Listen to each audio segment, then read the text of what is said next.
రంగారెడ్డి జిల్లా Manikonda municipality Alkapur colony ఎందు శ్రీ శ్రీనివాస నిలయ మంజు ఉంటున్న గుంటకల గోత్రము కళా శ్రీనివాస గుప్తా వారి సతీమణి సుజాత వారి యొక్క మనసు వెన్నలాంటిది. రిపోర్టర్ భద్రాచారితో గుప్తా గారు మాట్లాడుతూ, ఒకే మాటలో ప్రతి జీవి కూడా ఏదో ఒక రకంగా జీవించగలరు, కానీ మానవ జన్మనెత్తిన మనము నాకు నేనే బ్రతకాలి అనేది ఉండకూడదు. అదే కాన్సెప్ట్ తోటి నేను షావుకారి బిడ్డనైనప్పటికీ కూడా నేను ఒక బిల్డర్ గా మా తల్లిదండ్రుల దీవెనతోటి ఆ భగవంతుని యొక్క ఆశీస్సులతోటి ఏ కొదవ లేకుండా జీవించుచున్నాను.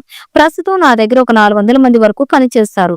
అదంతా కూడా నా సొంతం కాదు, కానీ కొంతమందికి పని కల్పించాలనే ఉద్దేశంతో బిల్డర్ గా ఎంచుకున్నాను. నాకు సంతానం 2 బిడ్డలు, ఒక కొడుకు ఒక కూతురు. వివాహం చేయడం జరిగింది. Well settled. అబ్బాయి బీటెక్ ఇంజనీర్ గా చదివించాను. అబ్బాయిని కూడా నా వెంటే ఉంచుకొని ఇంకా ఎక్కువ పని కనిపించే విధంగా ఒకదానికొకటి పని పెంచుకొని ఇంకో 100 నుంచి 150 మందికి పని కల్పిస్తున్నాను. అదే నా ముఖ్య ఉద్దేశం. అందరూ బాగుండాలి, అందులో నేనుండాలి అనేది నా తపన. అమ్మాయి హరిప్రియ, అబ్బాయి సాయిరాం. ఆ గృహంలో ఎక్కడ చూసినా ఏడుకొండల వెంకటేశ్వర స్వామి, ఇంకో పక్క సాయిబాబా. వీరికి తగ్గట్టుగానే వారి సతీమణి కూడా శ్రీనివాస గుప్తా గారి కంటే అన్నదానం చేయాలనే విషయంలో ముందుంటుంది. పనుల నిమిత్తం వారి దగ్గరకు పనిచేసే సూపర్వైజర్లు ఇంటికి రాగానే వారి హోదాను మర్చిపోయి మంచినీళ్ళిచ్చి అన్నం తిన్నావా బాబు అనే పలకరింపు వారికి ఒక ఊత పదంగా మారిపోయింది.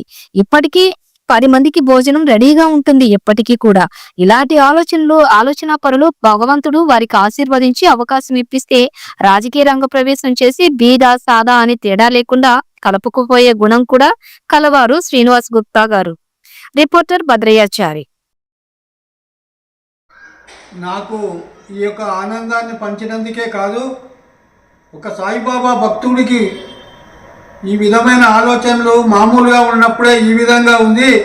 రేపు ఆ బాబా కృప వల్ల ఏడుకొండల వెంకటేశ్వర స్వామి దయ వలన రాజకీయ రంగ ప్రవేశం కనుక చేసినట్టయి ఒక పదవిలో కూర్చుంటే పేదవాళ్ళను ఆదరిస్తారని కూడా ఆ భగవంతుని వేడుకుంటూ ఈ యొక్క దంపతులకు ధన్యవాదాలు తెలియజేస్తున్నా. థ్యాంక్ యూ భద్రయ్య గారు.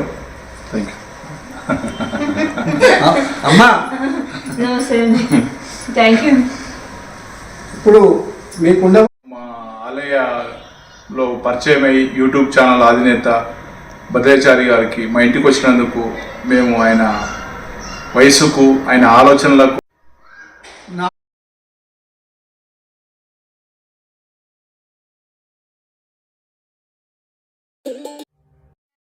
Thank you.